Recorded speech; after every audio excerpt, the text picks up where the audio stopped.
Let's move over to. Oh my. That was a lot shorter than I thought it was going to be. I got so scared. Achievementless existence. Shut up. I got most of them. I think the only other one that I had was a um interact with everything in the house. And then like to get all the achievements. That's all. I don't need I don't Okay, let me update my game to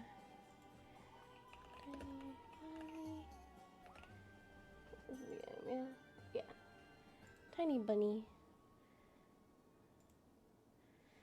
Yeah, Tiny Bunny is gonna be the game that I play now. I actually have no idea what this game is. I just really like the style of it. What if you boop beyond the sniffer until you reconsider? I want to play the other game.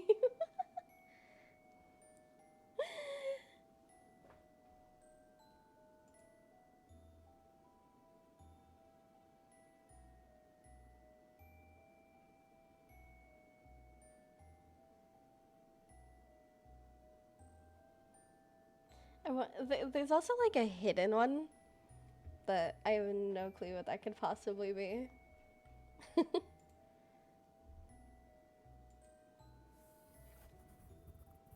Oh, whoa! Ah, that was loud. Good God, that was loud.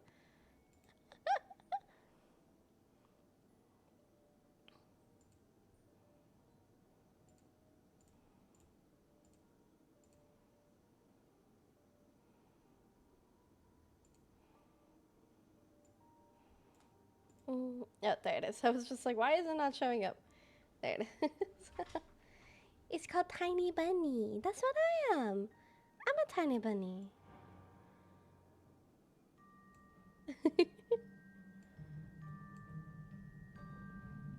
Da, da, da, da, da, da, da. Bunny, bunny. Okay, I can get rid of the thing on my phone now. I can now like look at the channel on my computer, because I can actually change the window type on this game. I couldn't on the other one. It was forced to be full screen.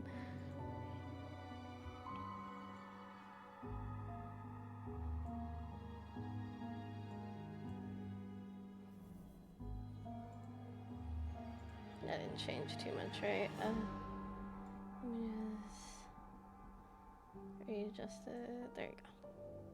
Only 2 language options. I know. Alice, I sent you my bunny. Please respond. Shut up. New game. I think this is a visual novel type horror game, which I do enjoy a lot. Speaking of which, I should probably do the letter sometime because I tried streaming that like a while back on my laptop. The wind clawed at my window all night long. It wandered the fields and howled like a hungry beast. An endless song weaved from all sorts of voices, shrill, gentle, sneery, twined in the air. They were shouting and laughing, and arguing about something.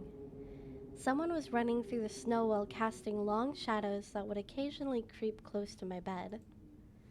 Our house had a mind of its own, the creaky old mind of a building that had seen a lot in its days and was seemingly trying to share its wisdom with the inhabitants.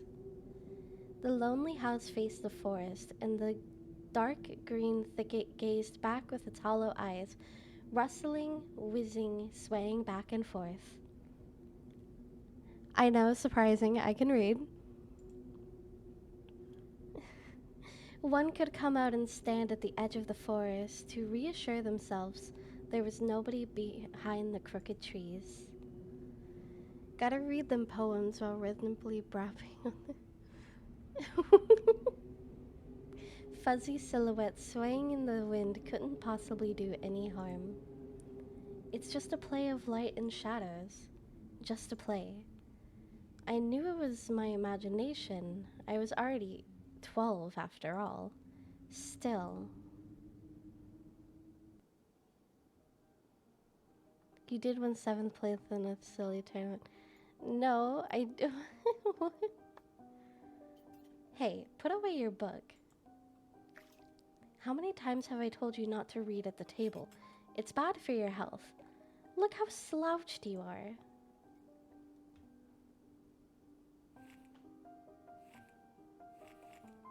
Okay. I didn't protest and put the book about Conan the Barbarian aside. I was stuck on a line I couldn't understand after reading it 3 times anyway. Olia already finished her breakfast and was munching on some cookies. She was so enthusiastic, she almost looked like your typical girl from the commercials. You're not going anywhere until you've finished all of it. I, on the other hand, was still trying to drill a hole in the plate with my eyes, as if it would make the porridge disappear. Hazy anxiousness welled up inside, all because of the previous sleepless night, the black forest around our house, and the gloomy wind.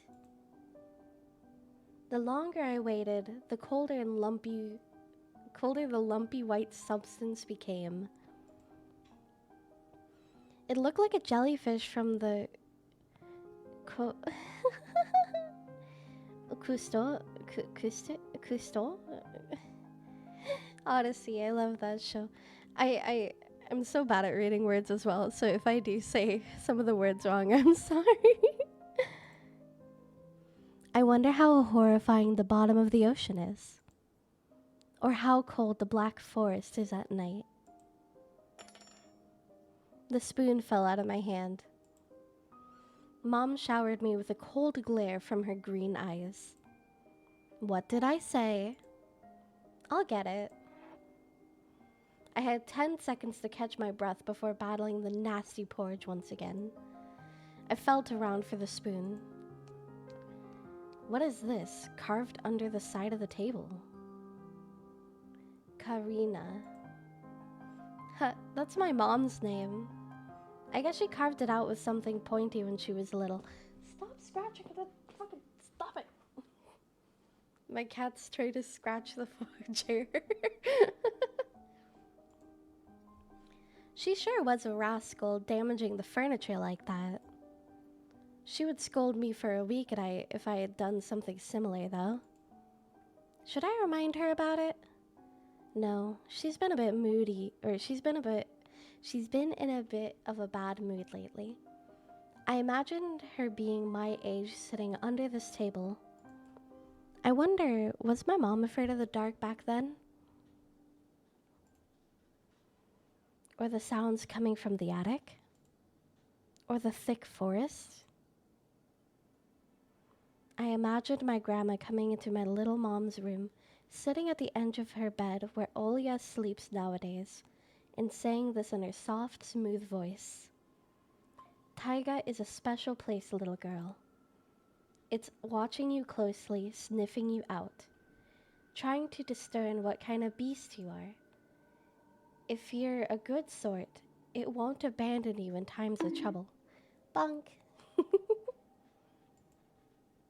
But if you're a bad apple, it'll grab you by the side and drag you under the ground. And that will be it. Grandma was caring. She never fought with anybody, never yelled, never swore.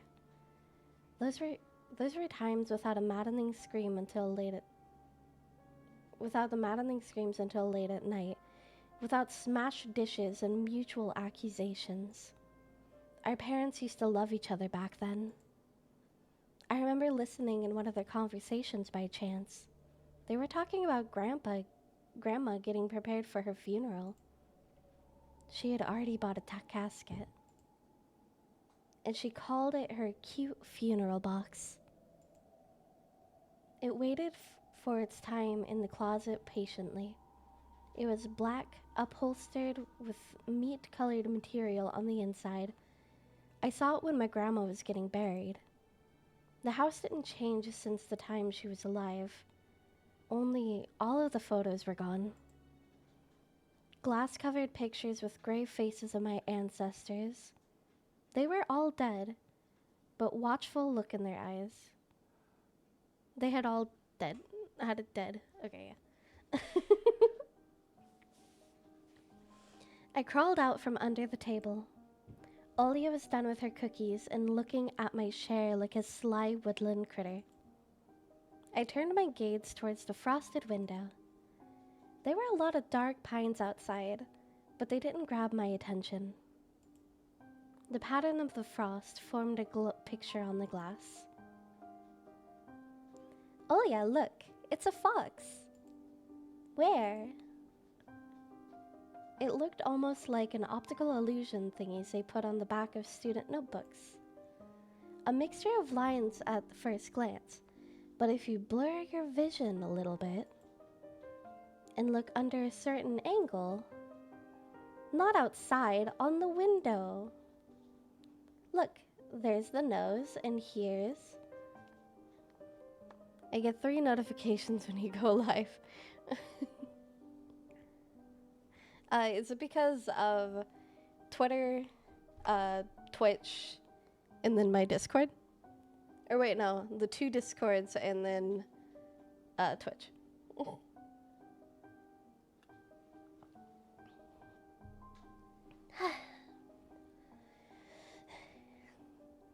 Yeah. Hey, eat up. Yes, just a moment. I don't see anything. Hurry up, there's not that much left. Ah, there it is. But it still doesn't look like one. And I'm telling you it does. Nuh-uh. It does. Stop it. These kids, I swear. No, I couldn't see the fox either. It disappeared. Went away.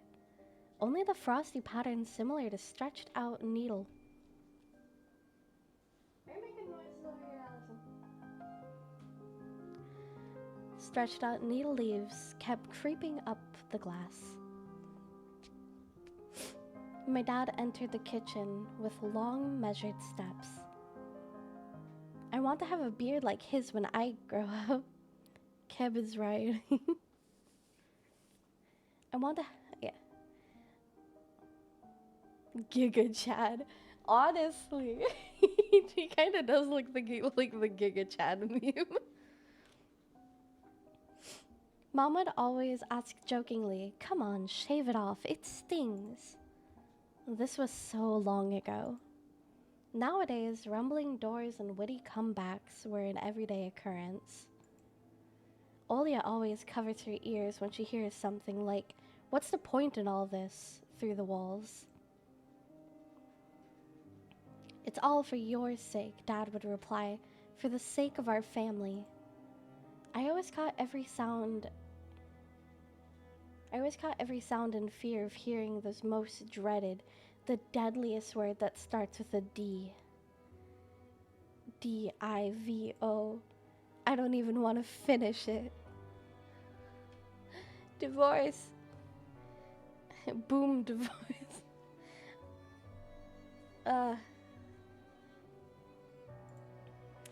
It was scary to imagine that me and my little sister could be torn apart and taken to 2 different families.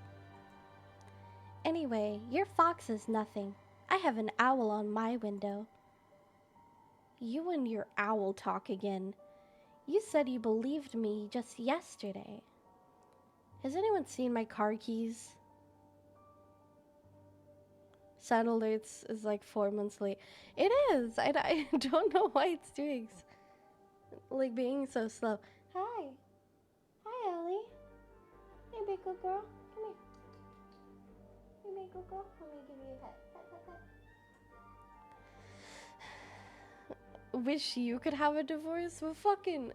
Who are you?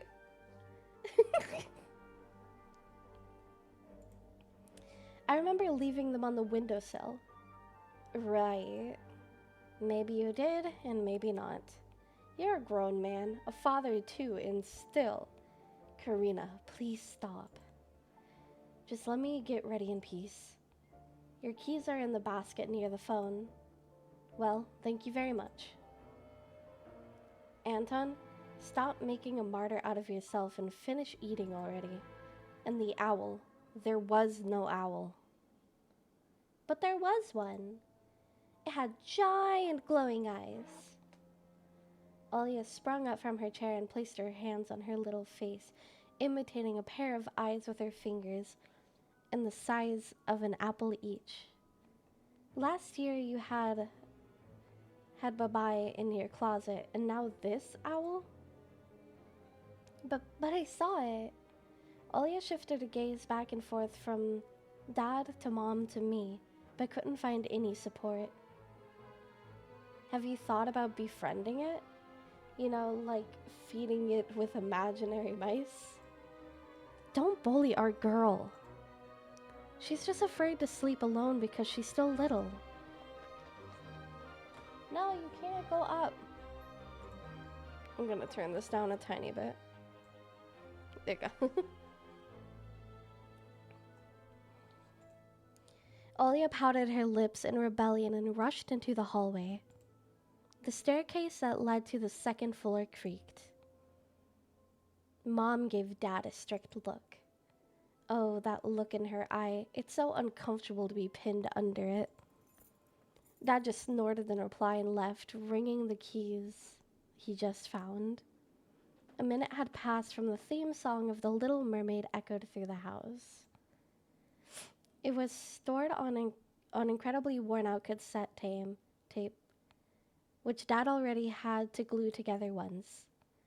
It's so easy to fix objects by gluing them back together, for example. How do you fix a relationship? Mom moved to the living room, and I was left alone, anxiously stealing glances at the window.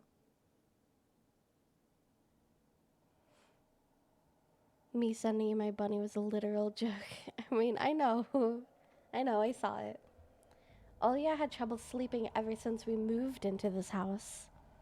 She would toss and turn or curl into a ball under her blanket. Sometimes she would jump up in the middle of the night and turn on the VCR. Cartoons helped take her mind off of the troubles we had with the move and our parents. And then Olga said she saw a giant flying monster outside her window. She became obsessed with it. Our parents did everything in our power. They tried every little trick to get rid of those ridiculous fears. Olia refused to sleep alone and didn't believe that the owl was just one of her nightmares. After tonight, I was unsure what to make of my sister's words, what to think of it myself. Can nightmares be infectious? Just last night, I couldn't get a wink of sleep and ended up thinking of what to expect in my new school. There were a couple of days left before the beginning of a new term. My imagination drew long, twisting hallways that led into a classroom full of kids. But all the students behind their desks were simply dark figures, cutouts using a template. Circular holes gaping in the middle of their faces, and pairs of eyes blinked inside those holes. It was as if some completely different creature were looking at me from behind the flat black silhouettes. Their cruel glares, filled by icy sneers, made me shiver from head to toe. Will I survive here? Won't they gang up on me and beat me down?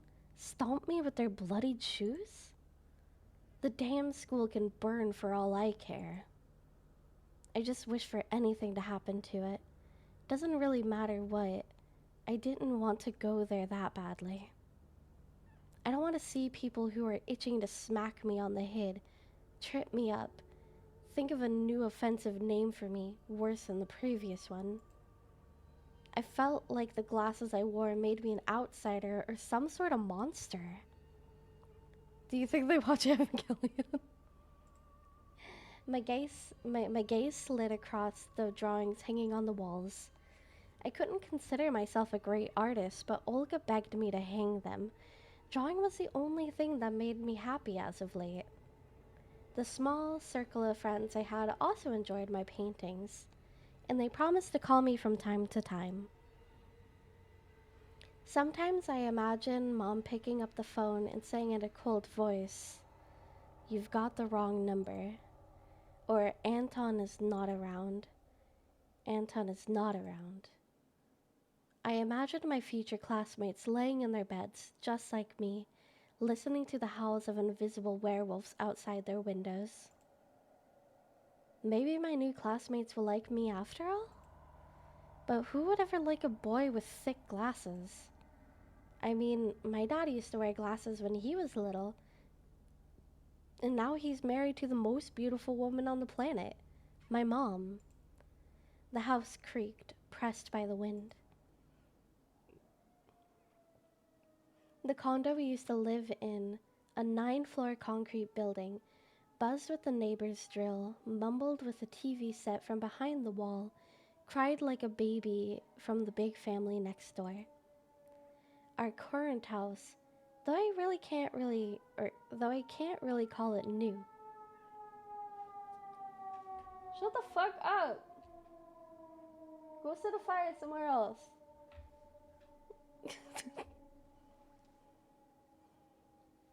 There's fucking ambulances outside. Though I can't really call it new, was completely different. Alice, you look like this blue and pink lollipop I have. I might know which lollipop you're talking about. It was silent and easygoing during the day. Its shadows lay dormant in the corners of the closet, on the closet cobwebs, and under the stairs. But they all woke up during the night.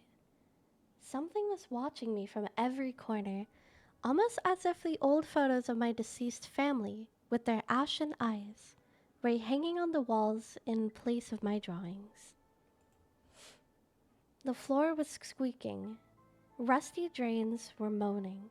The attic was occupied by nosy drafts. There's no reason for the dash, by the way.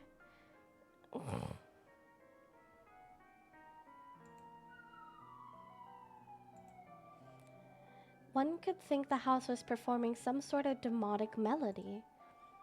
And then I realized it was, in fact, hearing music. It was already playing for a good while. Somewhere at the edge of my perception, I could hear a flute. It was mixed in the sound of the wind, of the creaking old house, and my thoughts too. I stood up and rushed to the window.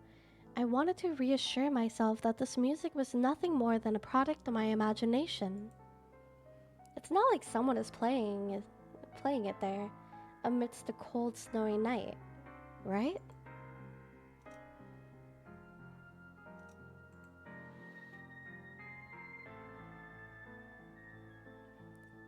Someone was dancing in the field. Black silhouettes I could barely make out, with the dark forest as their backdrop. They jumped around, basked in moonlight, jumped into piles of snow, rolled around and crawled on all fours. Stories about wolves playing under the moon came to mind, but these were clearly not wolves. They stood upright at times, circled around holding hands and whipping up snow, disappearing into the shadows for a brief moment and then coming back. Something bizarre was going on. Shadows dancing in the starless abyss made my imagination go wild, making me anxious at the same time. Suddenly, the music had stopped. The dancing shadows froze in place, and I could swear, pierced me with their eyes. One of the silhouettes immediately parted from the bizarre shadow carnival and sprinted across the field with giant leaps. It glinted on squeaky snow without leaving any footprints until it was devoured by the pitch-black shadow of my house.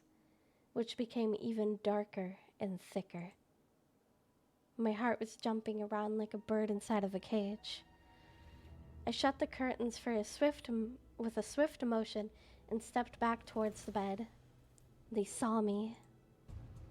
A freezing torrent of fear washed over me.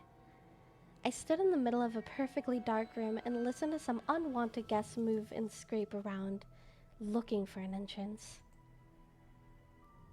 The sound moved to the right, then circled around the house. Now my guest should be at the front door. I jumped into bed and covered myself with the blanket as if it would protect me. The shackles of fear locked my muscles. I remembered the funeral, my grandma lying there, hands across her chest, her facial features sharp like that of a tin doll. Ants running up and down the legs of chairs that held my grandma's casket. I imagined those little creatures climbing up to her head and pulling up her eyeballs with their tiny legs. Then her wrinkly eyeballs would once again move inside their sockets and she'd be able to see her grandchildren. I was chanting the spell she taught me throughout the whole procedure. And now, lying under the blanket and listening to squeaks and howls, I was repeating the same words. On the island of Buyan, underneath the blemished sun, in the sea of color blue, stands a cabinet made of wood. There lie lard and ashen hair for the spawn of the devil's lair, to feast and always leave alone God's faithful servant named Anton. Evil leave this house must.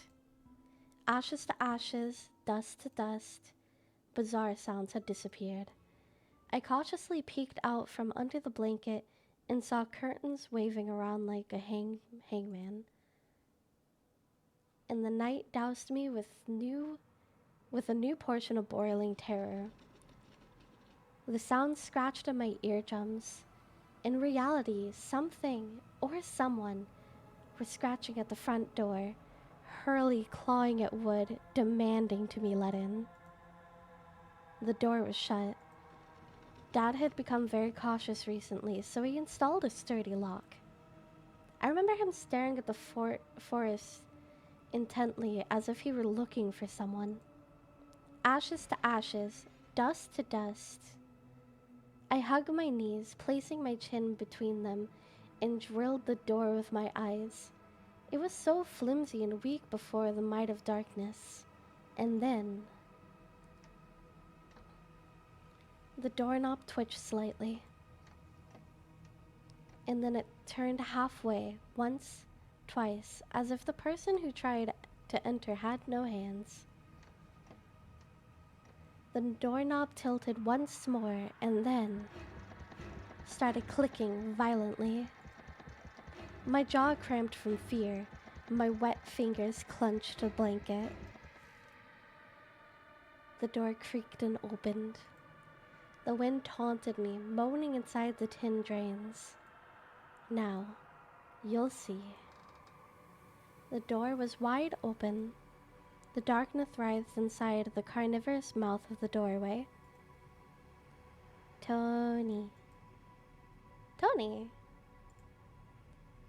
It was as if the night itself was calling out to me, flapping its black wings and squeaking with rusty hinges. I was trembling, ensnared by the web of darkness that hung in the corners of my room, waiting for the one who weaved it to come out of the gaping black hole. Tony. My abdomen tightened and my chest rose up, ready to exhale a desperate scream. But before I was able to do anything, the darkness asked me, Tony, you asleep? My sister's pale face protruded from the thick shadows. I almost screamed from relief. Olia? I'm not sleeping. Did something happen? Olia frowned and stuck out her lower lip, a clear sign that she was about to cry. It's there again, staring at me. Shoo her away, Tony, please. I'm so scared. The fear was torment. The fear that was tormenting me just a moment ago crawled away and hid somewhere in my stomach. I needed to calm Olya down. It was just a dream, silly. Don't be scared. Dreams don't bite. No one's going to harm you. Olya sobbed. She was trying her best to believe me. But was I sure myself? I have an idea. Let's go to your room and watch a video. Sleeping Beauty, for example. You like that cartoon, don't you? Why does the Sleeping Beauty have a prince and I have this scary bird? So true. That question took me by surprise. Alright, let's watch Cinderella. My thoughts became tangled, fuzzy. What was that? What studied me with its eyes while dancing feverishly under the moon? The darkness was clinging to the windows, and it couldn't be fooled by my grandma's old chants. It couldn't be satisfied with a feast of lard and long ashen hair. You can't take this game seriously, you see cute and funny creature. Okay. Tony, you coming? Yes, just a moment. Wow!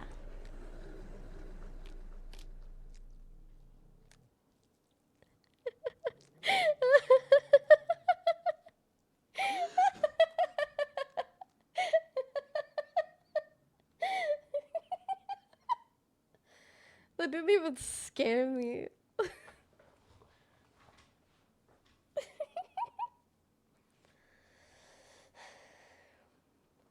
This is why I didn't want to laugh at Olya and her owl in the morning. Who could be visiting us in the middle of nowhere?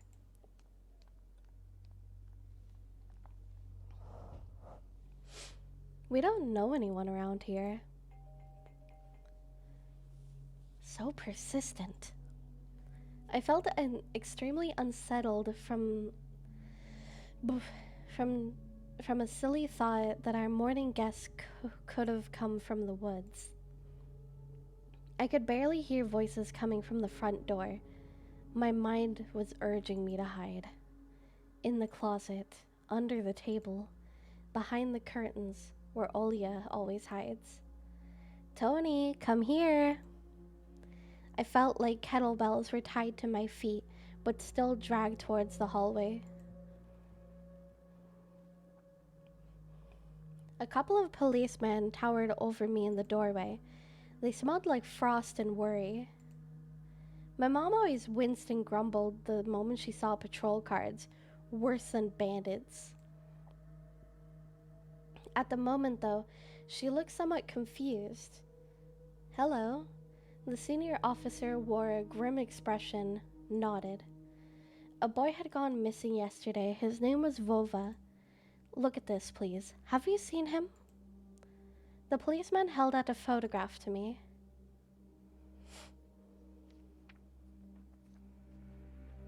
There was a ginger boy around the age of elementary school, pictured with a wall carpet as a backdrop. He had a striped cat in his hands and wore a wide smile. No, I haven't. Are you sure? Look closely. Where would I see him? I don't know anyone here. I barely leave the house. Well, maybe you've seen him from the window? That's right. Your windows look straight at the forest, don't they? The window. No, I haven't seen anything. Why don't blind people play V?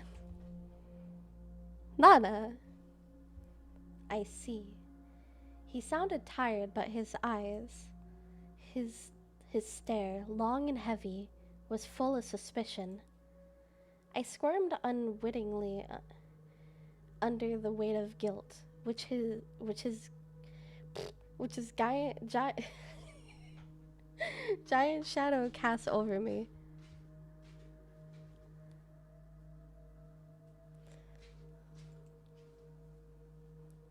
The policeman finally tore his eyes from me and glanced over the hallway, the stairway, and the cracks in the ceiling, which I haven't noticed before for some reason. How do you like your new place, by the way? Getting used to it? Bit by bit. It's just our little daughter misses the city a lot. Misses the city, huh? Have the locals been treating you well? Yes, everything is all right, thank you. The policeman pierced through me one more time with his gray eyes. My head started spinning. Um, can I help you somehow? I asked with a shaky voice to look like a polite boy to end this unpleasant conversation sooner. Now that I think about it, you look just like one of my nephews, little fella. He's a witty boy around your age. Wears the same type of goggles. Always engrossed in reading those mystery novels. Told me he wants to enroll in police school when his family visited this summer. Wanted to help other people just like me, see? I felt uncomfortable, as if a distant relative and not a police officer stood before me. You know what? Little boys like you should stay home. Steer away from trouble. The times have changed so much. Mom interjected in a cold voice. You don't say. Well then. What grade are you in, Tony boy? 6. Have you made any friends here so far? Not yet. I'll be going to school for the first time after the break. Then I'll leave you my number, just in case. Call me if you have any new info. The policemen were gone along with their shadows, the smell of cheap cologne and a photo of a smiling boy. His face still stood before my eyes. I wondered what it was like for him, being all alone, there. For some reason, I thought of the forest, swaying in the wind. What did his poor parents feel? Why are you scratching over there? Stop it. Stop it, Allison. Stop it. Ah, yes, talking about missing child turns into monotone casual talk. And what would my parents do if I'd gone missing? Would they cry and thrash around hysterically? Or would they accuse each other like they always do and forget about me eventually? Mom, this Vova, did he go missing in our forest? Seems like it, poor child. I looked out the window at the road. The police UAZ drove off towards the village. The officer's nephew came to mind when I was splitting off old paint from the windowsill. I remembered all the teenage mystery novels from the Black Kitty series I've read this summer. Your average boys and girls investigated all sorts of mysteries there. They looked for clues, spied on suspicious people, and after a set of amazing adventures, bam, solved any complicated case. They became local celebrities and must have made their parents very proud. I noticed a trail of policemen's footprints that led to the forest. And then it clicked in my head. Why don't I start an investigation of my own? Maybe I'll find that lost boy. And I'll get a reward. Olia will be so happy. Not only Olia, Mom and Dad too. Maybe they'll even forget their quarrels for a while. Maybe I'll even save us from the D word. I fantasized about buying Olia a Tamagotchi and getting a cassette player with a bunch of tapes for myself. And a whole box of Kinder Surprise. And then when was the last time our parents bought us any toys?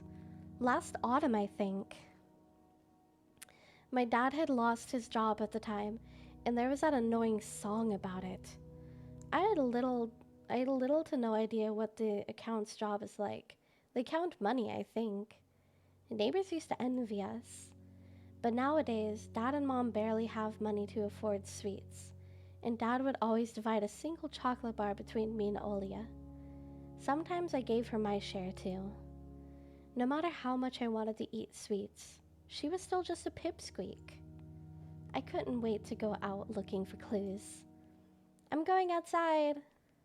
Yeah, right. You want the police to go around with your photograph next? The forest is so thick. What if the boy got snatched up by wild animals or something even worse? Even worse echoed through the hallway. I won't go far. I'll stay away from the forest. Did you hear what I said, or should I repeat myself? Better go pack your school bag or play with Olia. The sound of splashing water came from the kitchen. It meant that the argument was over and Mom had the last word.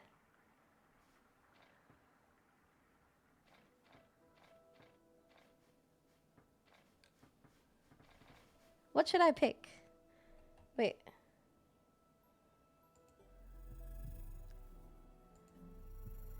Let's save.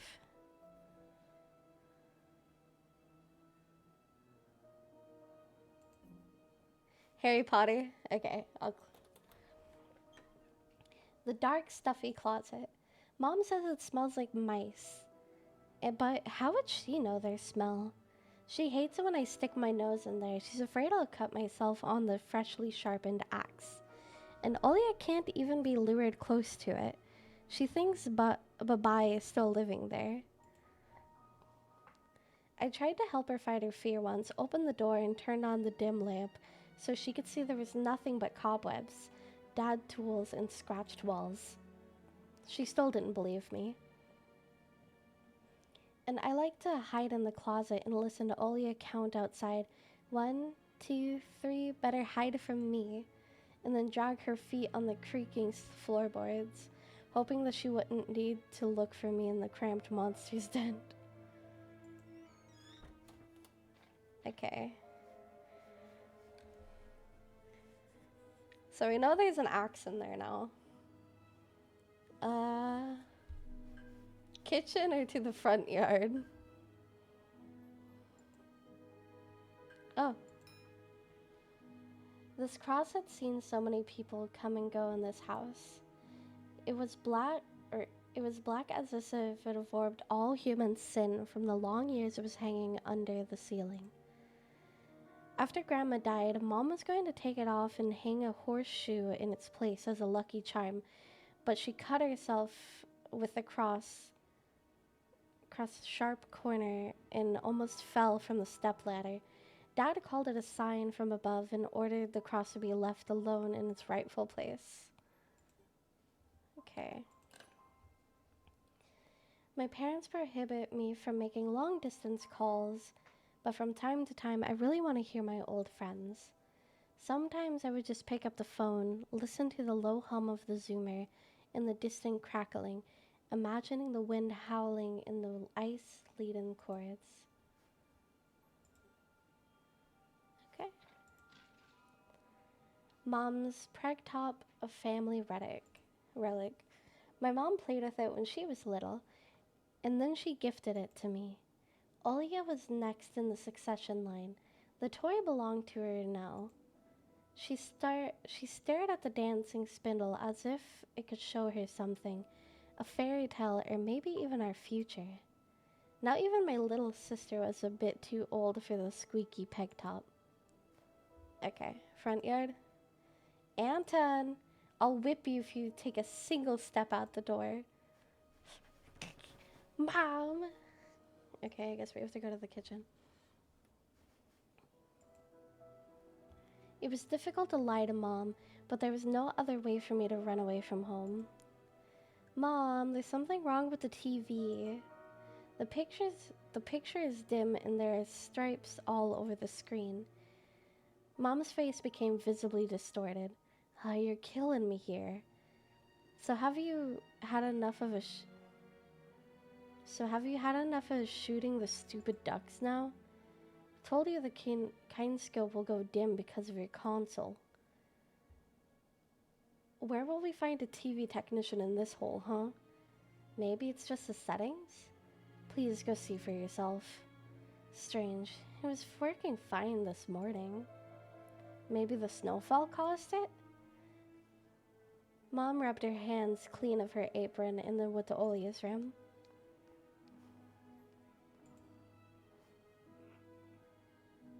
Dokun. The decrepit and stain-covered calendar was once my favorite form of entertainment in Grandma's house. I remember waking up and running to the kitchen so I could tear off yesterday's leaf first thing in the morning, as if, as, as if the coming days would get lost in the taiga forest without my help. One day closer to New Year's, one day closer to Grandma's funeral. I haven't touched this calendar for years now. Since the time they started writing dark and spooky death chants that only made me gloomy instead of funny, proverbs, and superstitious to be exact. I grabbed a dusty calendar leaf with caution and tore it off effortlessly. Sadly, the spooky descriptions from my childhood were still there. 7 horses carry a log. If 7 can't carry, bring the 8th from a ferry. They will take it away and never come back. This is the fate of the law. This is the fate the log cannot escape. I crumpled a gray leaf and threw it into the waste bin, hoping to get rid of the anxiousness that washed over me.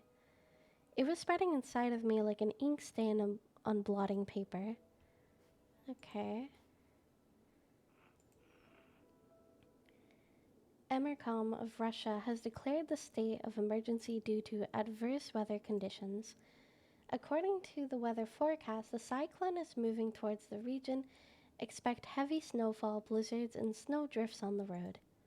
Keep your eyes open and keep... Hey, listen! Yes, I will drink water.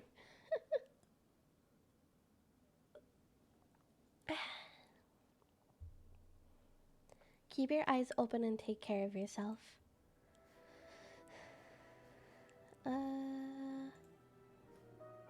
This. Senior Lieutenant.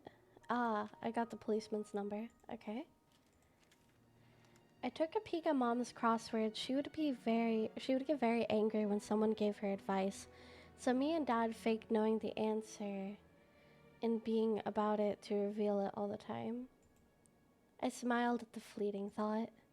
Vertical, 9 letters, the name of Philistine deity that protected them from the viper bites and had a nickname, the Lord of Flies. The second letter is E.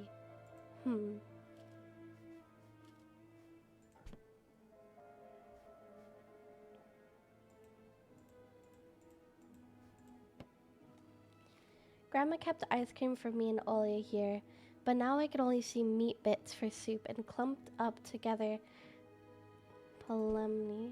Ah. Thank you for the pets. Okay, I didn't read that. Oh. Okay. So I looked at everything here. Turn back.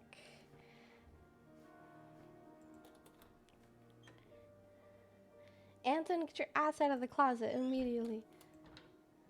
I'm leaving. I opened the front gate and went into the field, carefully so Mom wouldn't see me from the window.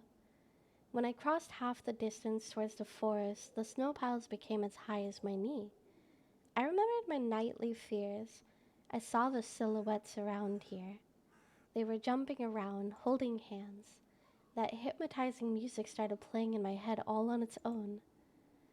In the day of light, those distant figures felt like a simple dream. The sun turned my nightmares to ash, but the aftertaste was still there, distant ringing in my ears, distorted shadows crawling on the snow alongside me, and a barely audible whisper in my head, blurry to almost kind.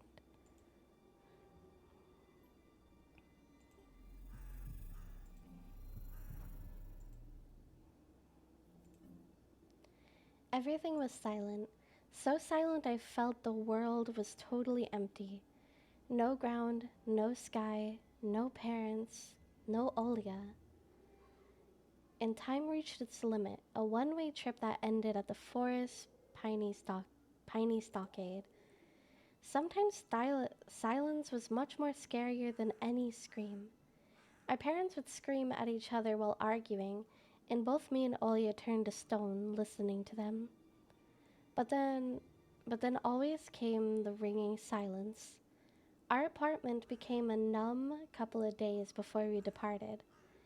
It was hard to remember the last time Mom and Dad joked around, laughing or spent time together. Almost like all of it was in a previous life.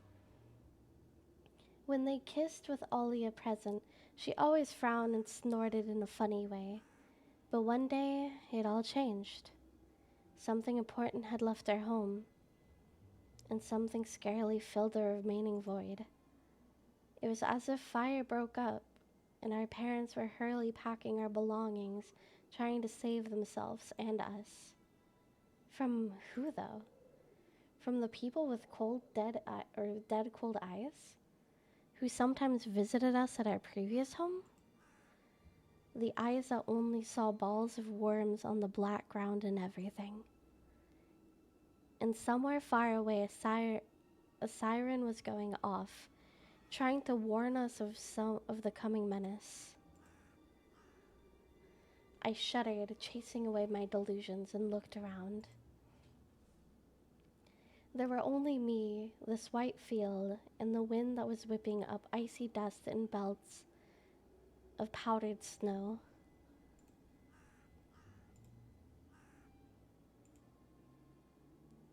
Okay.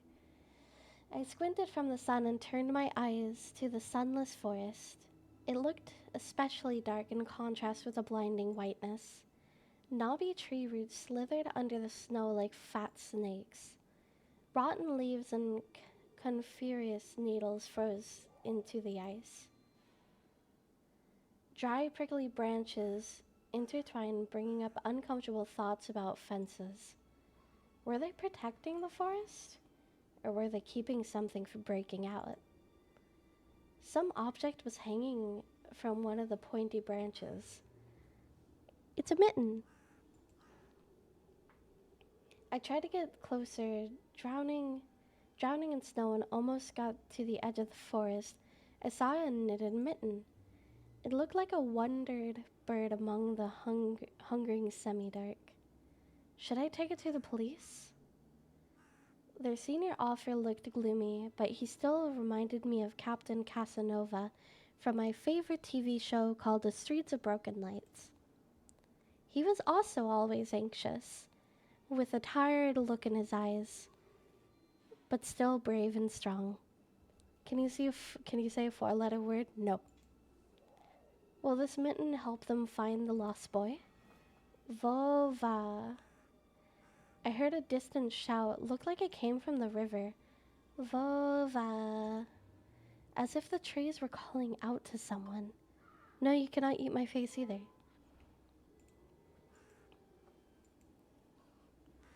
Vova resounded closer to me. Someone was standing there behind the trees, hiding. Vova. I knew someone was looking for the lost boy, but still, something was unsettling about that figure. Its stillness was how it was bent unnaturally toward the ground. Its blackness. There was no one there, just branches and roots. It's all just my imagination. A nearby bird flapped its wings loudly. Whoop! A shadow split from the tree and disappeared from my sight. I looked away for just a moment, and when I turned my gaze back to the same place, it was gone. So it was my imagination after all.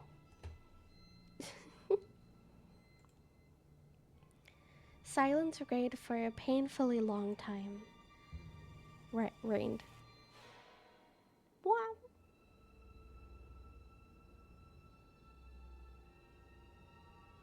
My muscles were tightly sprung. My heart was beating somewhere in my throat. Any noise, any little movement, any small whisper from the thicket, and I'd sprint. But nothing of that sort happened. I looked at the mitten once more.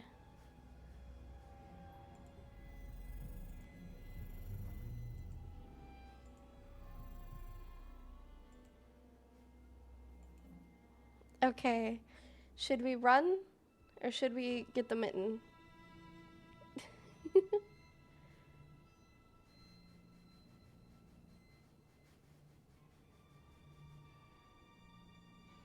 Okay, we're gonna take the glove then.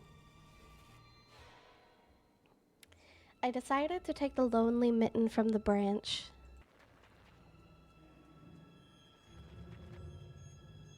Vova. A shout rumbled across the field and dissolved into the distance.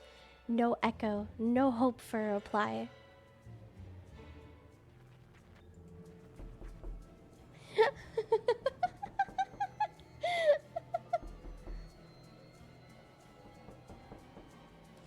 I stepped towards the bristly trees and tried to calm my vine. Ah! Welcome, raiders! Hello! It didn't budge. Did someone say schizo? Hello, thank you for the follow, goldfish.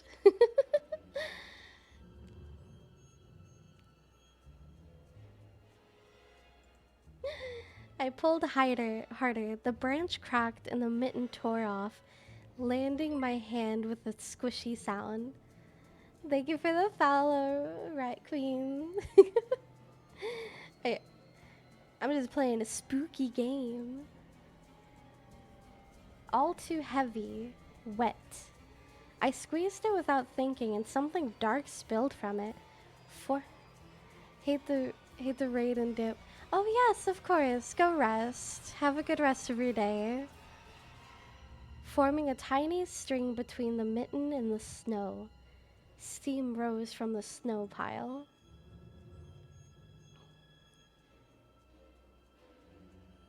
Oh my god! It's blood! I froze in place, studying my palms in disgust. Red. The sound of cracking branches invaded the silence. I didn't have to think twice before running away. Someone was chasing me from the darkness, breaking pine branches, closing the distance with giant leaps. Snow was slowly slowing me down. Crazy thoughts flew through my mind. I'll get caught. They'll get me. I'll get dragged into the thicket. I'll be gone forever. But there was one more voice, probably one of reason. It gave me strength, spurred me on. You can do it. Don't stop. I heard an animal roar behind me. It was so loud my ears went numb. It felt like the sound had come from a pack of hungry beasts rather than a single one. Their nostrils sucked in freezing air. They sensed my fear. Two giant wings flapped above my head. An enormous shadow flew over the clearing. A hoot, a wheeze. The roars were coming from all directions now. From the dried up raspberry bush, from the twisted pines, and from under the windfall.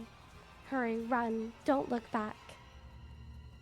It had felt like I was inside of a nightmare. The snowy clearing had become vicious like quicksand. I was stuck in place. I pulled my leg from the mushy trap just to be caught in a new one, even deeper than before. I continued to drown, sinking deeper and deeper with every desperate push. Was snow ever this sticky? I screamed in horror after realizing this wasn't snow. Someone or something in the snow pile was clutching my pants.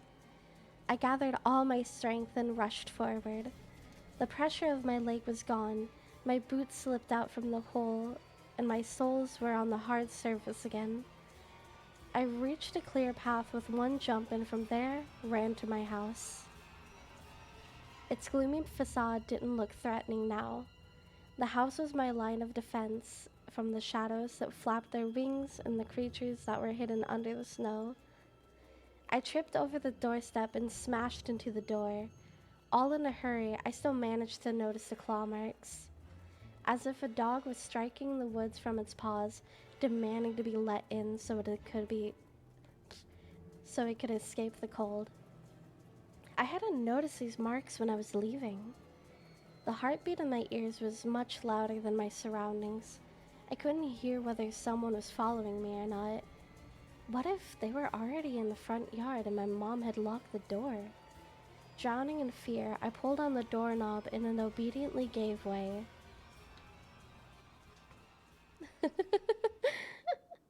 I rolled into the hallway and shut the door behind me. Mom's gonna be pissed, guys. We went outside. Porch planks creaked as my pursuers ascended to the stairs. My finger slipped off the lock and couldn't click into place. I gritted my teeth and pulled hard on the iron knob, whipping it between the boards. And I stared blankly at the door. Someone was standing on the other side of the pitiful, flimsy barrier that was probably less useful than blankets. Wheezing breath reached into the house and creaked at me in waves. It smelled of pine and sweat. Mom peeked out of the kitchen and chastised me with the same frigid voice she always used when talking to Dad. What exactly don't you understand when I told you to never slam the door? I didn't mean to. I snuck a glance at the door. The smell was gone, and the breath was too. If there was someone in the first place, of course. Here, mere 5 meters away from my mom, my fear was slowly weakening, melting like snow in spring, and with the last bit of strength I had left in my body too. My legs gave way. I propped myself against a wall so I wouldn't fall over. Mom's expression had changed immediately. The cold mask of strictness and detachment was gone. Mom looked the same as before all those quarrels. He about to get the belt real? Nah. She seems worried about him. She finally saw my condition, my wet pants plastered with snow. Where have you been? What did I tell you, huh? I told you to stay home. Am I nothing to you? Or am I nothing to you too? I got afraid she would cry. I reached out to her when I was little and wanted her to cuddle me. My mom regained her composure fast and put on her usual face. Her eyes shined like steel, her voice rang out. Your dad can't find his cigarettes. Be honest, did you snatch them? Were you smoking in secret? There's someone chasing me. I thought... I stuttered as soon as I started explaining myself. Tears welled up in my eyes. Mom leaned towards me and sniffed my clothes like a bee, searching for the smell of tobacco. She squinted her eyes in suspicion and looked to the front yard. Her expression changed in an instant as she covered her mouth with her hand. Look, over there at the fence. My heart started thumping as I became prey once again, and my pursuers were following me in the field. I could swear I've heard something scratch at the door, just like my nightmares. Mom beckoned me with her finger, and I gathered all my remaining bravery to look into the kitchen window facing my fear. I could barely discern some hairy silhouettes swimming in the snow through the icy winter patterns in the glass. Dogs. Just a small pack of strays with no name and owner, barely reminding of the hungry monsters that live at the edge of the forest. Oh boy, were you scared of them? I think they're rather scared of you, Anton. They were chasing me, like a bunny. And what if they were rabid? The smile had slowly disappeared from Mom's face. Now she looked at the dogs as if it was her first time seeing them. What if they attack Olya? Mom? I wish your dad could just shoot them all. Mom, look, they're alive. Huh, what? Are they your friend or foe? Make up your mind. You're not a little kid anymore. Mom sighed in annoyance, and I felt so bitter that I bit my lower lip and fixed my gaze on the cobweb-ridden corner. Well, some detective I am. In reality, I wasn't risking my life among monsters, but rather my parents among a pack of stupid strays. And what for? What use do I have for this? Mitten. Of course. A dark and sticky mitten that belonged to the lost boy made a squishy sound in my hand. Seems like I was just clutching it the whole time. This was my trump card as a detective. I hurried to present this clue to my mom. Look, Mom, this is Vova's mitten. That boy the police were asking about this morning. It's drenched in blood. I found it hanging on a tree. I could show where. Let's call the police right away. The officer had told us to. Mom, look. Ew. A shadow of doubt slowly crept over my mom's contorted face, as she was trying to remember something distant, like someone tries to remember their dream, but the image slipped away. Stop at this moment. Olia will go insane if she hears you. She already has trouble sleeping and whines all the time. And you joke around like this? At that moment, I realized the mitten was actually wet from snow. There was no blood whatsoever. I wanted to sink through the floor from embarrassment.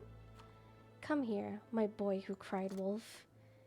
Oh, and don't stand there. Come take your pills. A golden-colored pill reminiscent of a dead wasp fell into my palm. I already took one during breakfast. Don't talk over me. I told you to stay home and you... Dad would have given you a good whipping for that. Come, take it, or you won't be able to sleep at night.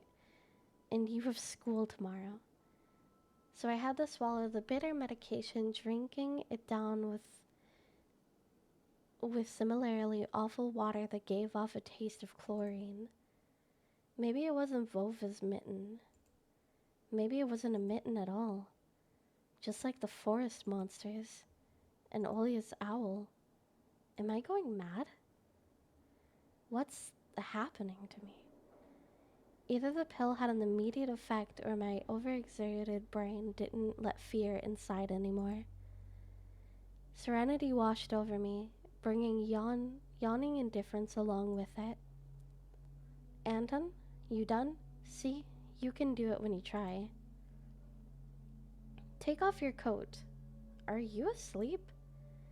No, Mom, I was just thinking. About what? Or what about, I wonder?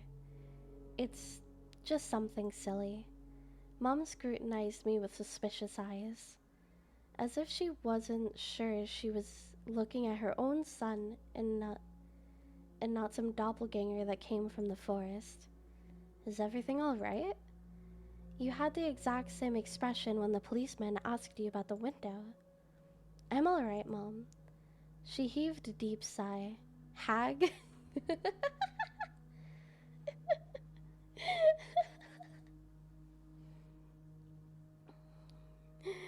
Yeah, one of my favorite streamers has the hags tag on hers. So,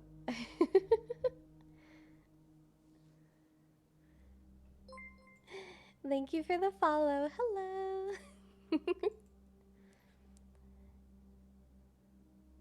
Okay, dub actor. What? She heaved a deep sigh. Fine. Hi, Chris. Is that the divorce one? It seemed like the house had changed. The sofa's fabric had become discolored. Fingerprints appeared on the bathroom tiles. The light bulb also felt different, dimmer and yellower. Even if the saliva inside my mouth had a different taste. The melody from Aladdin could be heard from the upper floor. Olia was done rewatching her favorite Little Mermaid episodes and switched to the other tapes. I slowly changed into my home clothes, stopped before the sink, and studied my reflection in the mirror, like I was trying to solve one of those spot the difference puzzles. Then I went upstairs. Jafar and Igo's voice died down. I walked past Olia's bedroom and slipped into my own. Okay, let's save real quick.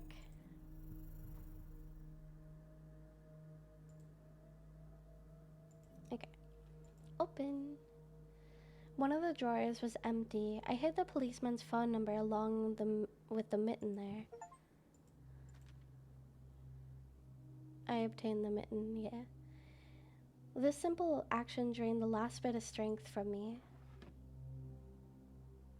I sat on the bed.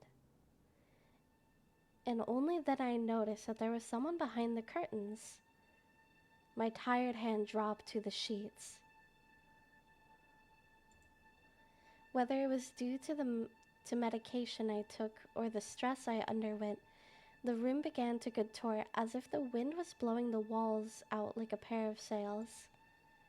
The room's corners bent and undilated. That was probably not the right word. I can't read. The only stable thing in the whole room was, the only stable thing in the whole room was the figure between the windowsill and the curtains. A flimsy piece of cloth was stuck to my hidden visitor, just like a savant of sorts. Olia? Who else would be standing there? I stood up and licked my dried lips. Yeah, Olia. It's so funny. The silhouette was unmoving. It was enveloped softly by the curtains, as if there were a thick layer of darkness there, not a human being. I reached towards the curtains. Ba-bum, ba-bum. Beat my heart. Controlled my medication.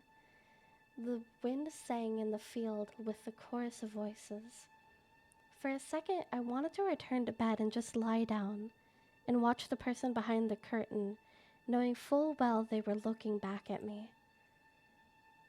They're looking without blinking, waiting for me to fall asleep.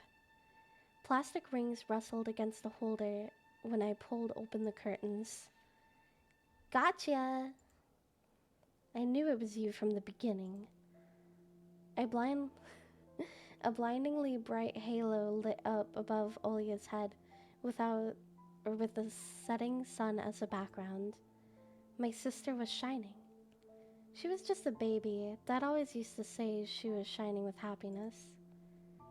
I always retorted, but Dad, she's not some flashlight. But I brought her to the window one day, and sunlight poured on her smiling face. It felt like I was holding a child woven from light. I saw everything. Oh, really? What did you hide? She was just like my mom when she was little, before she put on her sad mask of tiredness and switched to her commanding tone of voice. Nana, stop. It's nothing, just... Olia ran up to the table, her eyes round, and asked, You stole something and hid it there. Are you a thief? What? Don't be stupid. I didn't steal anything.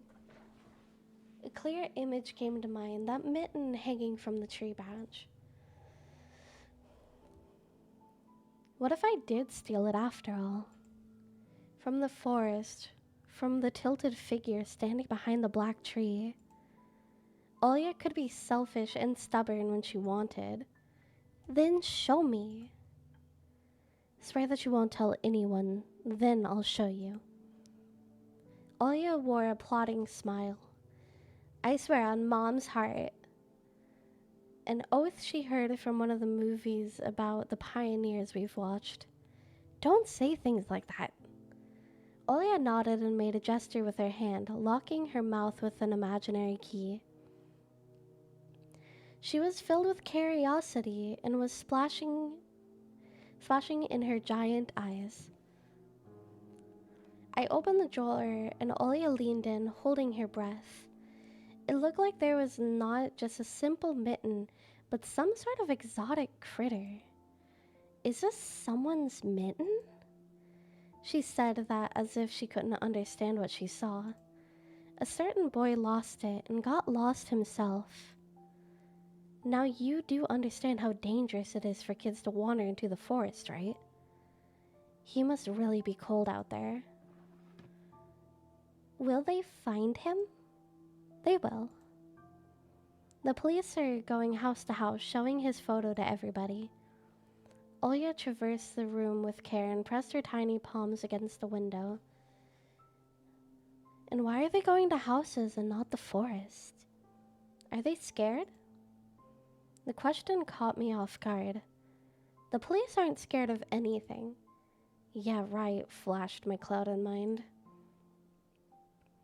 Did they really check every nook and cranny where darkness, cold, and whispers of icy branches dwell?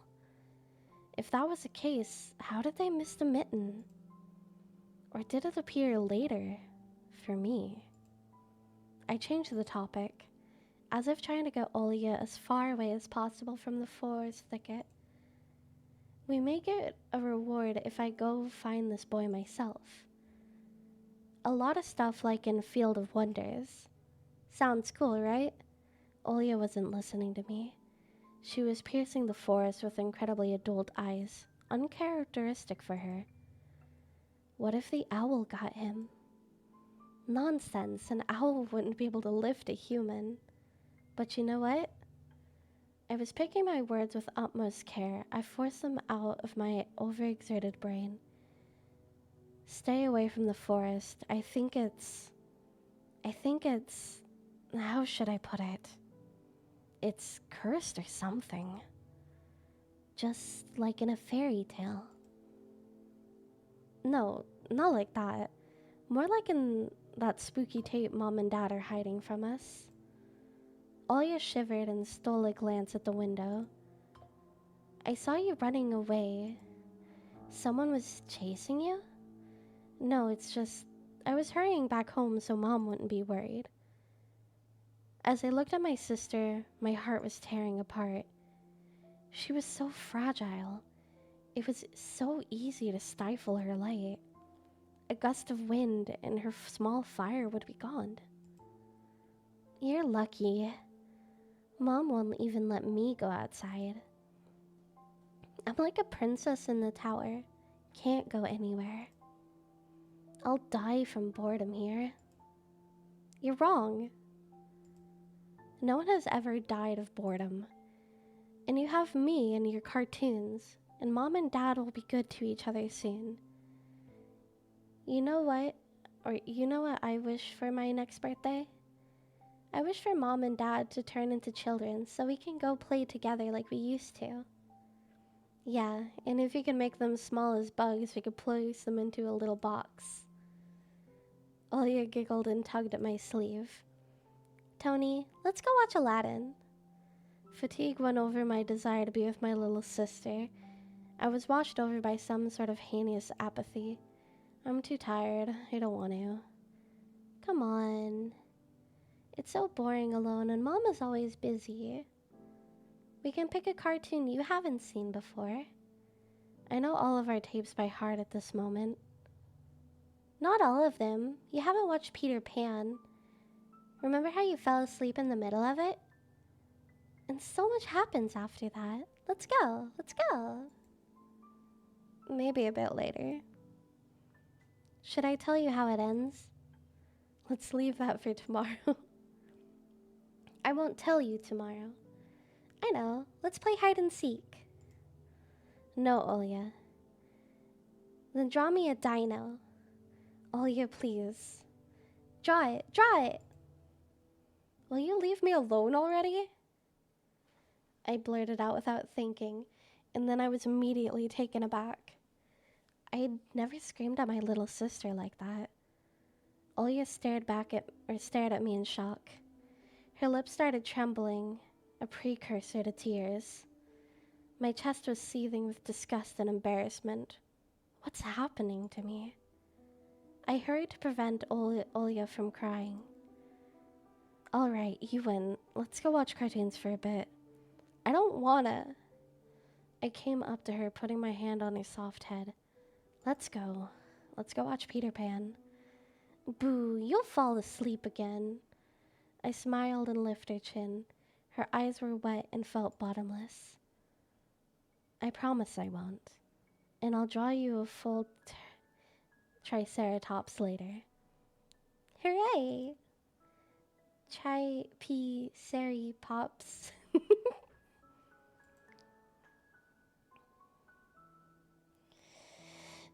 Well, close enough. Olia rubbed her eyes with a sleeve of her pajamas, and a shining smile returned to her face. I'll go ask Mom for some condensed milk and bread, and you rewind the tape. The bread is fresh, just how you like it. Alright, just be careful not to spill the milk, or you'll be yelled at again. Wanna bet I won't spill it? The tape is somewhere in the nightstand. Look for it.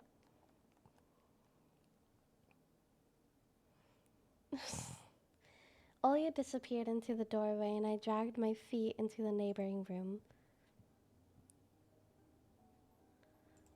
Okay.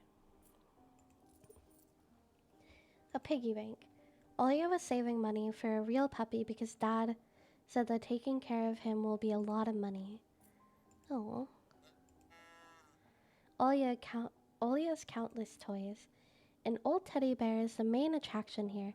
Olia doesn't sleep without it, and she digs her nose into its fur when she sleeps. The scary window where Olia sees her cursed owl every night, lurking in the dark. Olia keeps her curtains open during the day, but as soon as twilight comes, she shuts them tight. So she wouldn't see the pair of hungry eyes outside.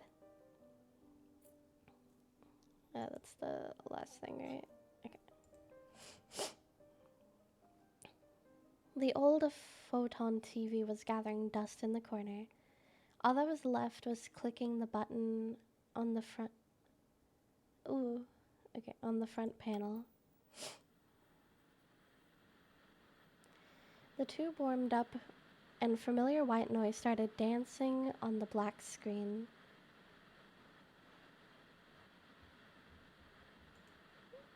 Oh, sorry. No, I was just paying attention. Are you talking about my smile?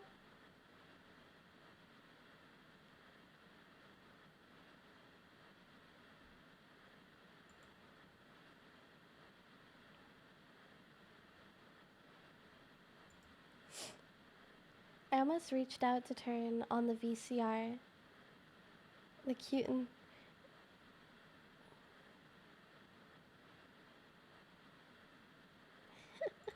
I could take it away.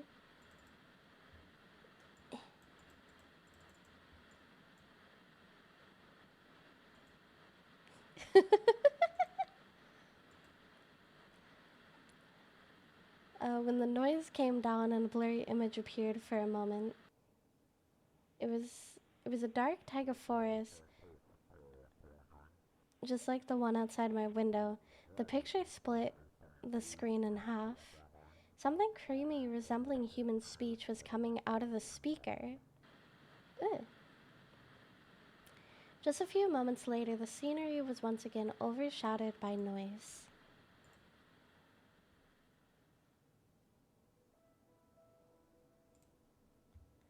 Did it catch some rogue signal? What episode of Evangelion? I still need to keep watching Evangelion. Local TV station only really showed Soviet cartoons, and even that was pretty rare. And only just recently, I used to always watch the Robotech before school. It was so awesome. Maybe I should tinker with the antenna. What if I catch this channel again? On the other hand, Olia asked me to find the tape. It wouldn't be nice to disappoint her, but a nice sleepy tape. I didn't have the strength to do all of it.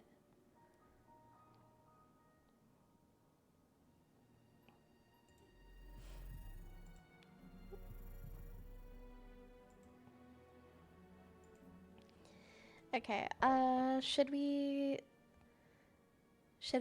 find the tape, or should we mess around with the antenna?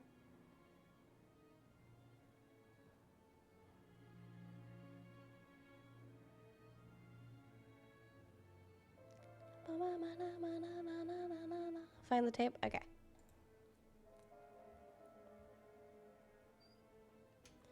I sifted through the shelves of dolls and blue hippos from Kinder Surprise.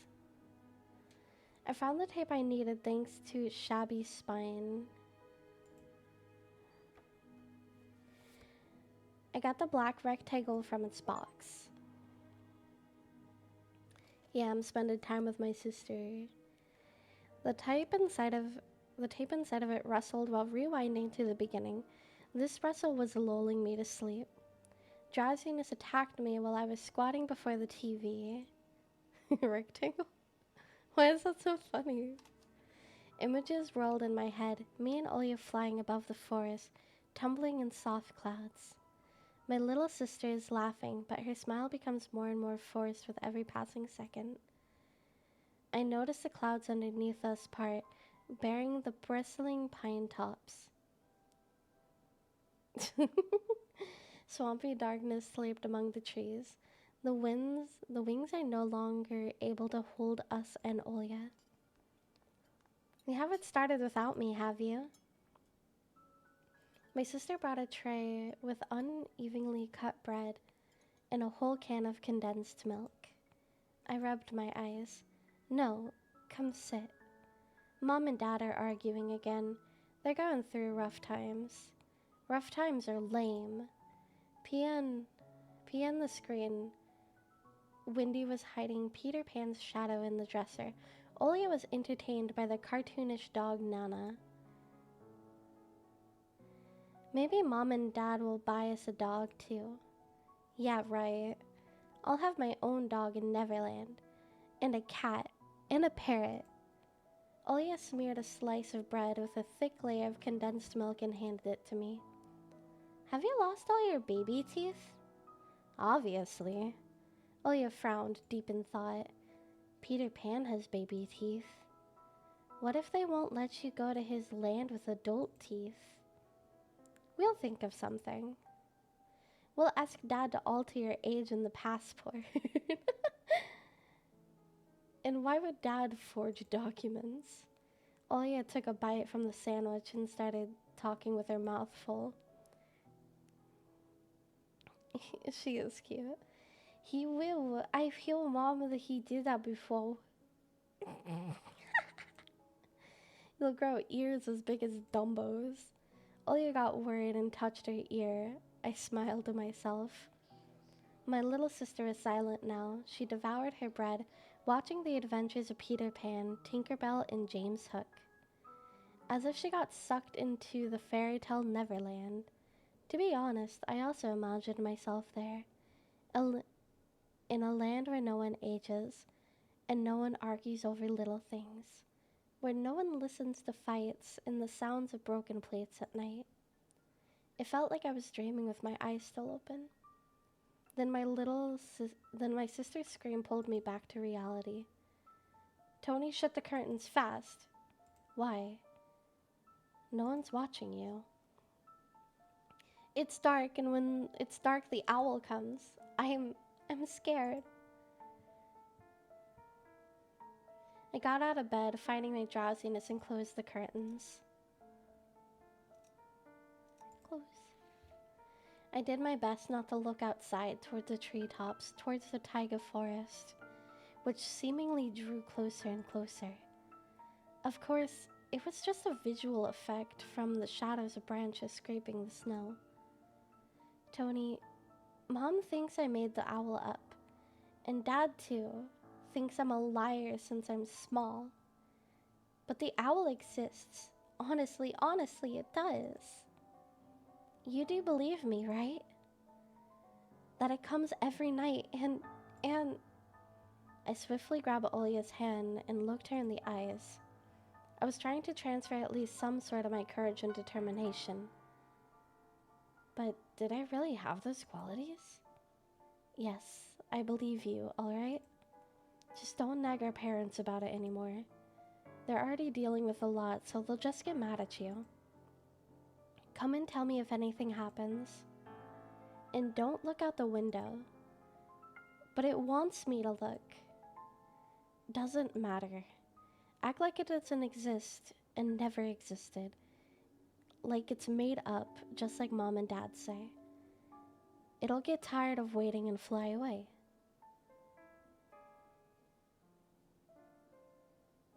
It was madness, but after everything that happened recently, I was more and more inclined to believe Olia's owl existed.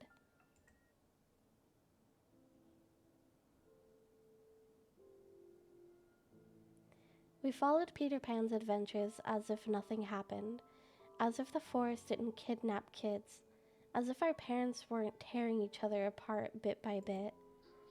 Captain Hook was running away from the crocodile, and Peter Pan was headed to London on a gilded sailboat. You wish you could do that with taxes. That's so real. By some miracle, I lasted longer than my little sister. Olia's eyelids had dropped, and she started snorting lightly, resting her chin on the side of the bed.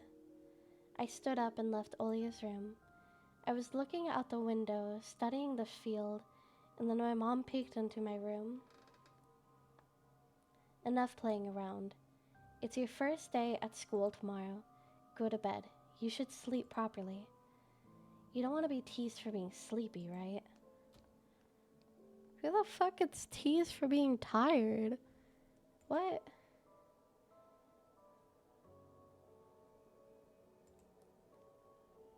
Adults think everything is so simple. As if sound asleep would ensure my classmates would like me. I covered myself with a blanket up to my neck and listened to the house humming, to something invisible rustling in the corners. My inner voice had a question for me. Do I want to hear the mysterious flute again? Yes or no? Maybe it's just a part of growing up and I can't fully understand my own desires. The forest wailed behind the barrier that was my walls. Some ethereal entity wandered the fields. Branches shook as if calling for me. The wind howled on and on in the night. My thoughts were like annoying flies that entered my head before becoming weak and tangled. I didn't notice how I fell into slumber.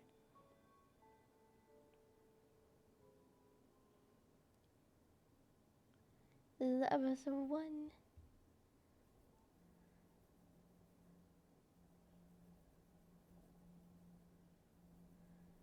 Sorry. Okay, well.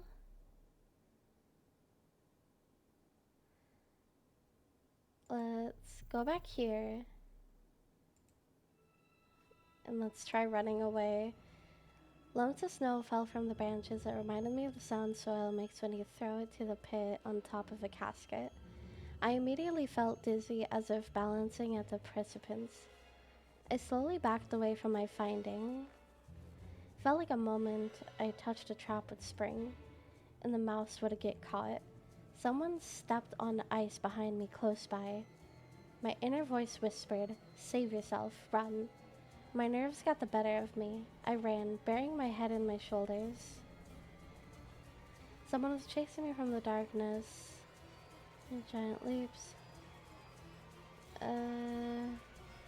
Is this the same? Yeah, this might.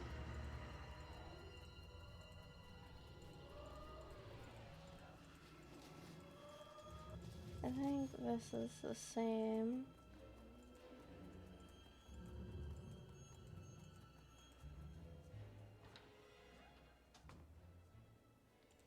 Okay. This is all the same still.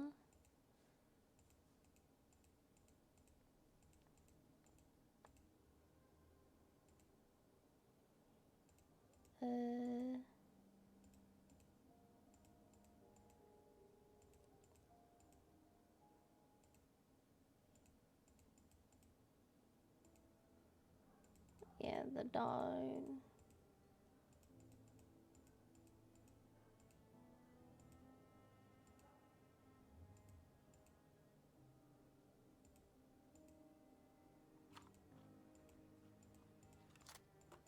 Yeah, so this is just okay.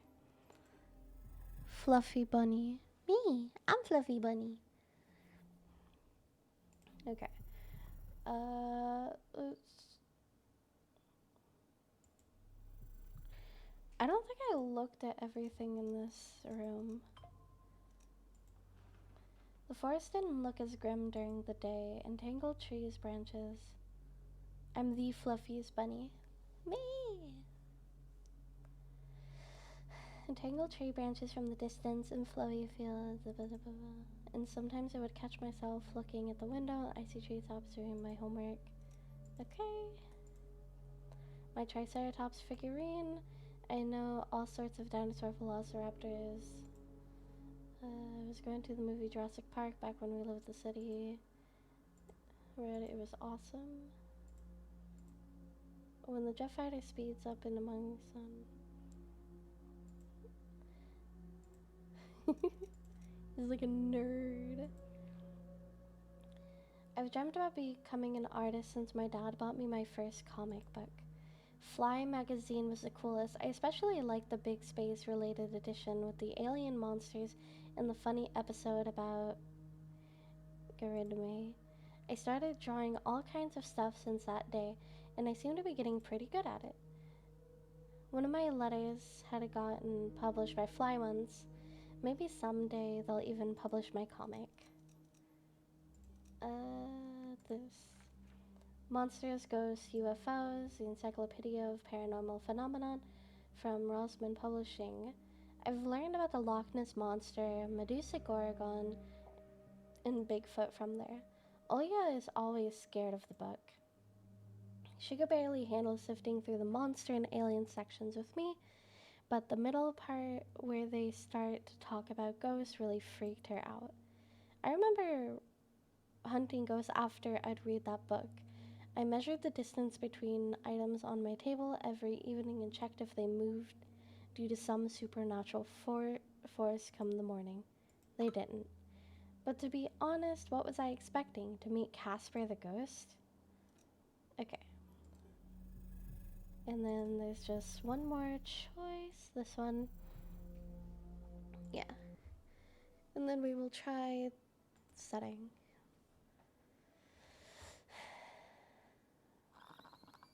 The picture finally cleared up. But the moment I rejoiced at finding that weird signal again, the TV started coughing, a voice barely coming through the cacophony. He was often seen at the moment when small snowy hills were lined up on the screen, pierced with rickety crosses, and a male voice was narrating with a slow, mournful voice. It was a pitch black night at the cemetery. In that fateful dark time, little Senya met her fate at the face of a monstrous thicket dweller. The locals call him none other than the Forest Master. I froze and did my best not to move, as if by doing that I could scare away the narrator. I listened closely to his every word. The beast dealt with the helpless girl in a masterful manner. The camera panned across the snow with something black spilled over it, looking for ragged pieces of cloth that were thrown around all over the place. I didn't want to think whether Senya's remains were wrapped up there, so I shut my eyes without thinking. The voice continued. Wolves are rare guests in these parts. Here's what Tamara, the old woman that lives in a nearby crypt, had to say. A close-up shot of the face of the old homeless woman, weary from life and alcohol abuse, rattled on the screen. Yes, yes, such a fearsome beast it is, worse than raising dead. The old woman splattered saliva all over the rectangular mic. Oh, there was a bunny on screen. And that stink, it's like the rest of her comparison was swallowed up by a sound of a horn. I've never felt anything like that. It was just standing there. Yes, right where you stand, boyo. It pierced me with its eyes, right in the middle of the day, was so huge that one with glassy eyes. Obscenities were covered up by another beep. You know, they say if this demon lays its eyes on you, it'll snatch you, put you in its bag, and you're done. But he won't touch me. Likes me, it seems. So they even call me the devil's wench. And it's definitely true. The carnivorous monster will not touch those who fell to the level of forest beasts, going for the innocent child's blood instead. The forest master's presence is felt more and more on the outskirts of our country. Torn between believing in what was said and shrugging it away, I decided to record the remaining part of the documentary for some reason. I quickly grabbed the tape that was on top of the TV and put it in the VCR without looking at the cover. I pressed record, turned the sound up, and paid attention to the slipping signal. It's not called the Forest Master for nothing. All of the animals obey it, be they hairy or feathery. They're all precursors for its appearance. If you hear howls in the distance, then it's most likely it already knows where you live. If you find animal prints all over your doorstep and birds watching you from trees, you'd better hide. It's already coming for you. And if you wake up at night and see a pair of eyes in your window, then soon, soon, soon, soon, soon, soon. How many soons? I'm the forest master. I entrapped cute and funny.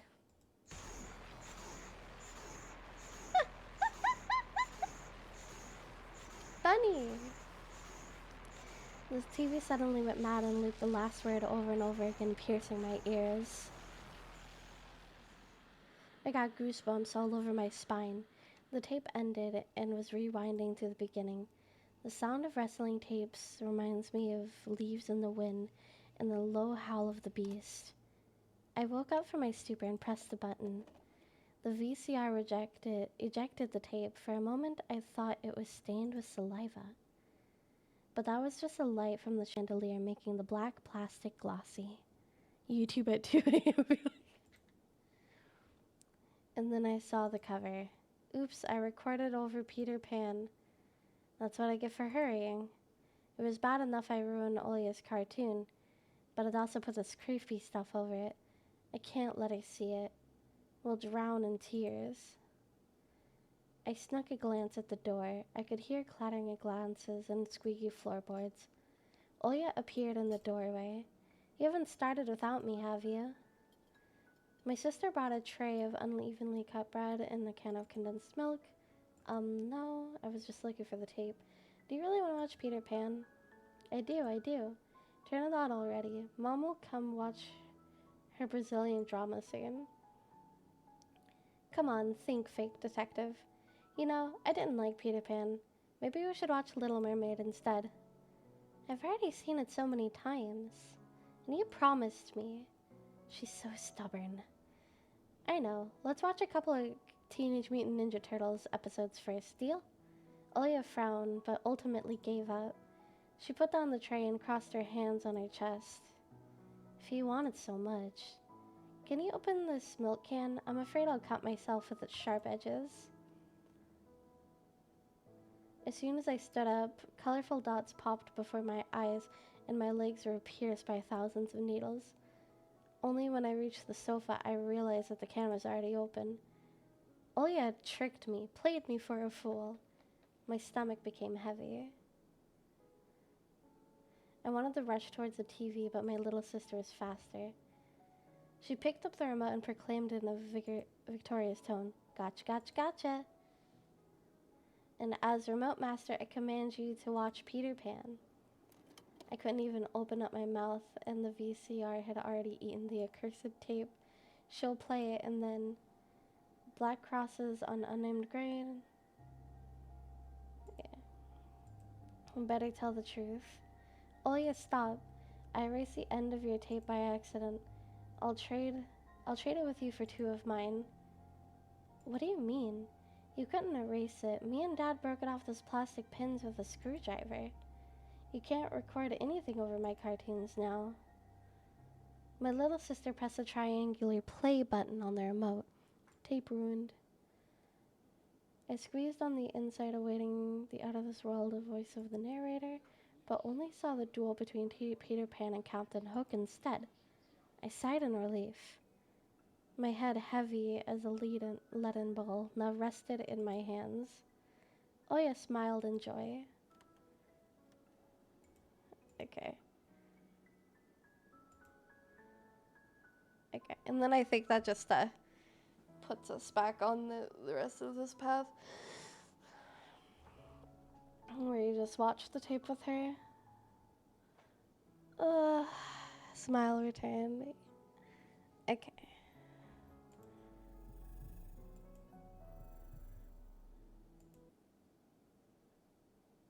Well, I didn't expect it to just close the game.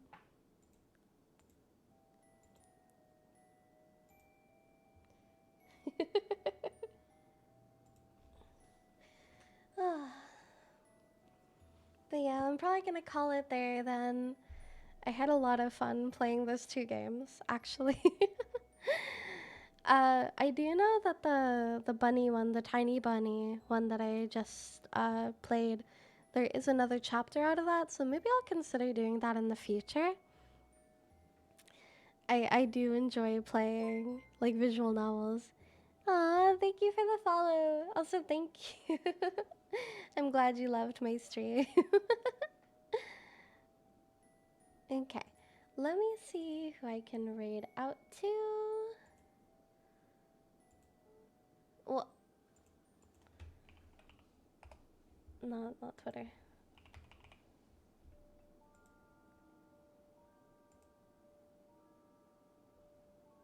Okay, let's see who's available.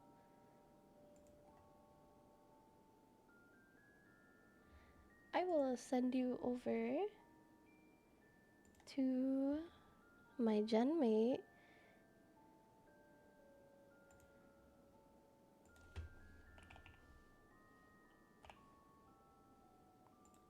Dun dun dun dun.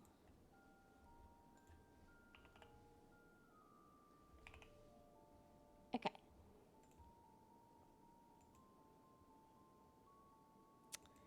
Okay, thank you everyone for coming. Everyone have a good rest of your day.